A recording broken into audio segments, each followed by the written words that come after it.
Bonjour, moi je suis Sabrina, maman d'une petite fille de 5 ans atteinte de lécinose, également maman d'une grande fille de 12 ans qui, elle, n'est pas porteuse de la maladie.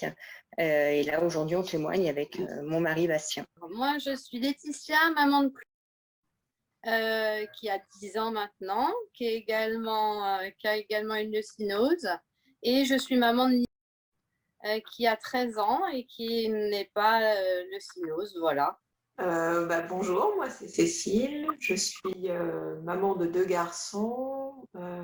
Mon dernier a 5 ans et a la leucinose, et mon grand a 7 ans et n'est pas atteint de la leucinose.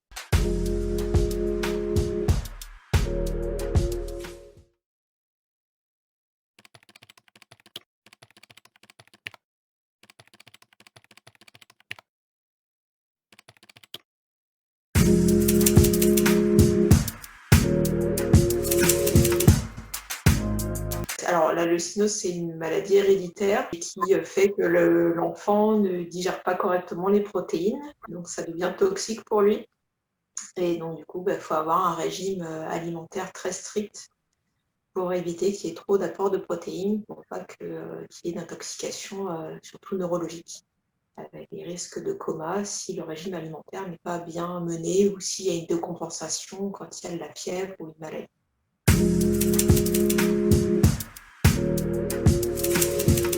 Oui, on est les deux parents sont porteurs, mais nous, on est porteurs que d'une partie de l'atteinte. On est muté sur un seul gène, et l'enfant récupère un gène muté de la maman et un gène muté du papa, et fait la maladie clinique, alors que nous, on n'a rien.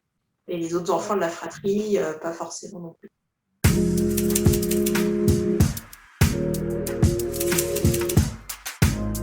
Notre aînée n'est pas du tout concernée, donc elle n'a pas eu les tests génétiques de fait, puisque l'équipe qui suit notre fille à l'hôpital partait du principe que elle n'est pas porteuse de toute façon. Donc, elle a juste eu une analyse où ils ont contrôlé les taux, ce genre de choses, et ils n'ont pas, au niveau de l'analyse sanguine, ils n'ont rien décelé de particulier. Et par contre, quand elle sera adulte, au moment où elle souhaitera, qu'elle sera en projet d'enfant, les généticiens nous ont bien fait expliquer, ils lui ont même expliqué à elle, même du haut de ses 7 ans quand elle serait née, que quand elle aura son projet d'enfant, si elle le souhaite, il y aura une analyse génétique qui sera faite pour savoir si elle est 100% saine vis-à-vis de cette maladie-là, ou si elle est porteuse comme nous d'un chromosome, pour qu'elle sache quel risque elle encourt au cours de sa grossesse. Mais sinon, au niveau de l'analyse, il n'y a que Jade et nous qui avons été analysés au niveau génétique.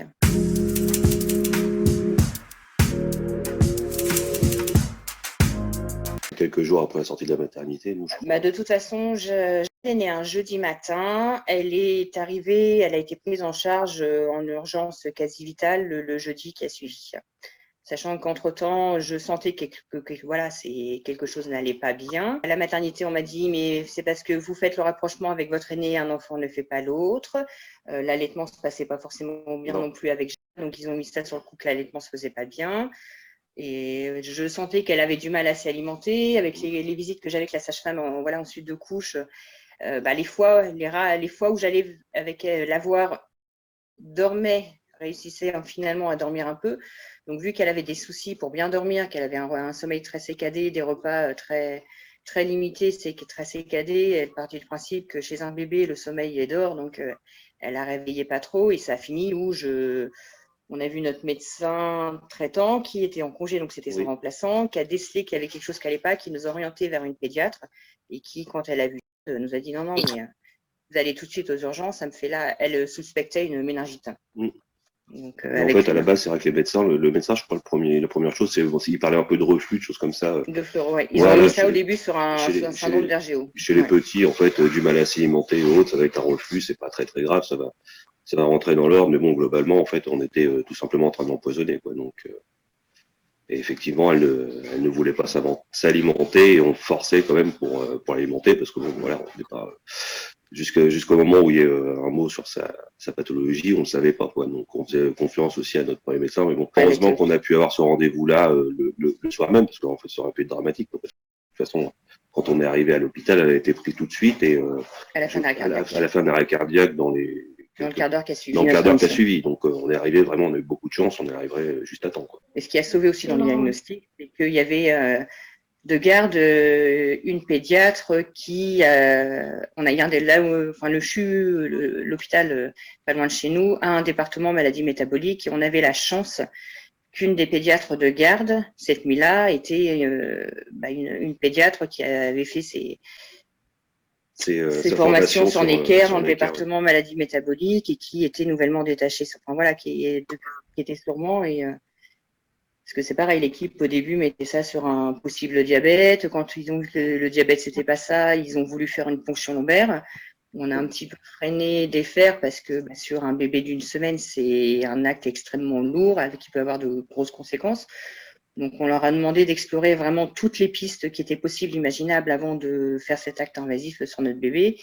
Et par chance, ils se sont consultés un peu entre les différents médecins pédiatres qui étaient de garde cette nuit-là et notre super docteur a évoqué cette piste-là et l'analyse d'urine puis l'analyse de sang a levé tout doute possible et ce qui a permis de ne pas avoir une ponction lombaire cette semaine qui aurait été complètement inadaptée pour poser le diagnostic de toute façon. Donc.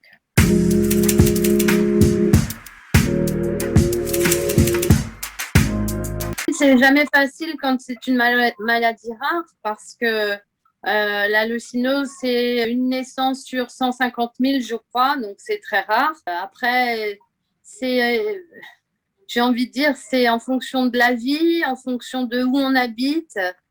Parfois, ça va être assez facile parce qu'il y a des services des maladies métaboliques qui connaissent bien la leucinose.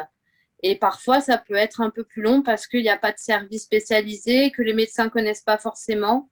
Et du coup, si c'est un peu plus long, ça peut être très problématique parce que ça peut avoir des répercussions sur l'état de l'enfant, quoi. Donc, ça peut avoir des problèmes par la suite, comme des problèmes de retard ou autre. Donc, le diagnostic est hyper important. Il faut que ce soit très vite pris en charge. À partir du moment où c'est pris en charge, tout va mieux. Voilà. Il y a un problème d'acide aminé qui n'est pas recyclé. Je reprends un peu ce que disait tout à l'heure Cécile. À partir du moment où on sait ça, la maladie est tout de suite prise en charge. Tous les parents, le leucinose, le diagnostic, ça a été une épreuve extrêmement sportive en tant que parents. On est tous, à mon avis, plus ou moins passés par là. Enfin, moi, j'ai discuté déjà avec d'autres mamans et c'était pareil. Voilà. La recherche est le plus traumatisant. On a toujours l'opportunité, la chance de... Enfin, nous, ça a été pareil. Il y avait un médecin de garde qui connaissait la leucinose et du coup, qui a tout de suite posé le diagnostic. J'ai envie de dire, on a le même schéma. On peut avoir la chance d'avoir un petit ange gardien le soir où on arrive en urgence avec son bébé qui est tout atone, on ne sait pas ce qu'il a. Et là, quand le médecin dit, si... c'est limite coma, ça sent la maladie métabo, et s'il n'y en a pas un qui tilte sur ça, oui, ça part en coma, ça part en dialyse. Et... Voilà. On est parti au SMU aussi, sur Necker pour une dialyse à 10 jours de vie. Donc, je pense qu'on a effectivement eu tous un chemin de croix un peu difficile sur le démarrage.